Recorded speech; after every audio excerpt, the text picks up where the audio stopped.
Šobrīd Aleksandrs par turpmākajiem 4 gadiem var būt mierīgs. Iegūta budžeta vieta Latvijas Universitātes datorzinātņu programmā un stipendija. Tomēr pirms mēneša aina par nākotnes iespējām nebija tik pārliecinoša. Pārsteigums viņu gaidīja brīdī, kad saņemts certifikāts ar vērtējumu C līmenis matemātikā. Aleksandrs ir viens no 284 skolēniem, kuri šogad apstrīdējuši eksāmenu rezultātus. Man bija visi labi rezultāti, neskaitot matemātiku. Man bija pamatzināšanas 8%, bet standarta situācijas un nestandartas pāri 50%. Tas taču nav reāli, nav adekvāti. Tāpēc arī iesniedzu apelāciju, un beigās man bija 96%. Vispār biju šokēts par to.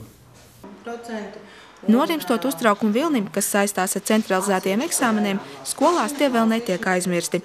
Notiek darbs pie rezultātu apkopošanas, jo ikviena skola izvērtē paveiktā darba plusus un mīnusus. Protams, tāpat kā valstī, šis C līmenis, kas tiek uzskatīts par vidējo, ir pārsvarā. Bet, protams, mūsu skolās ir arī labi sasniegumi ar A līmeni, B līmenis un D līmenis arī ir ļoti labs. Bet katrā ziņā no C līmeņa sasniegums ir tā kā vairāk. Jāsaka tā, ka angļu valodu mūsējie nokārtoja ļoti labi, skatoties pēc mācību priekšmetiem. Varbūt mazliet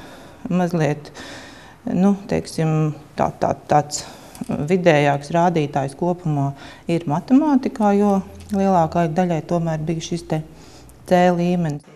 Mazākumtautību vidusskolu eksāmenu sarakstos šogad izmaiņas. Latviešu valodas eksāmens bija jākārto vienā līmenī ar latviešu skolām. Kā atzīst Jaunogres vidusskolas direktors vietniece, latviešu valodas eksāmenā esot gaidījuši augstākus rezultātus. Bet kopumā, kāpēc arī es pati gaidīju labākus rezultātus latviešu valodā, jo šī klase bija tiešām tā, kura mācījās, kura apgūja, kur izmantoja katru iespēju papildus kaut ko darīt. Šī ir viena no tām retajām klasēm, kura lasīja daļu literatūru tiešām latviešu, un bija daudz tādas interesantas domas, ko viņi izteica. Kaut kur,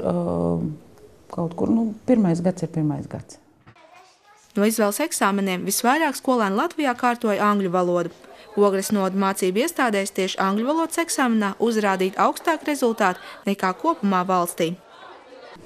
Angļu valodā ir arī labi rezultāti. 6% skolēnu ir A līmenis, 24% B, 35% C un 35% D līmenis.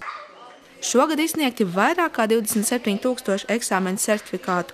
Salīdzinājumā ar iepriekšējo gadu vidusskolas eksāmenu kārtotāju skaits šogad sarucis par aptuveni 13%. Laura Liepiņa, Zanda Treško, Ogres televīzija.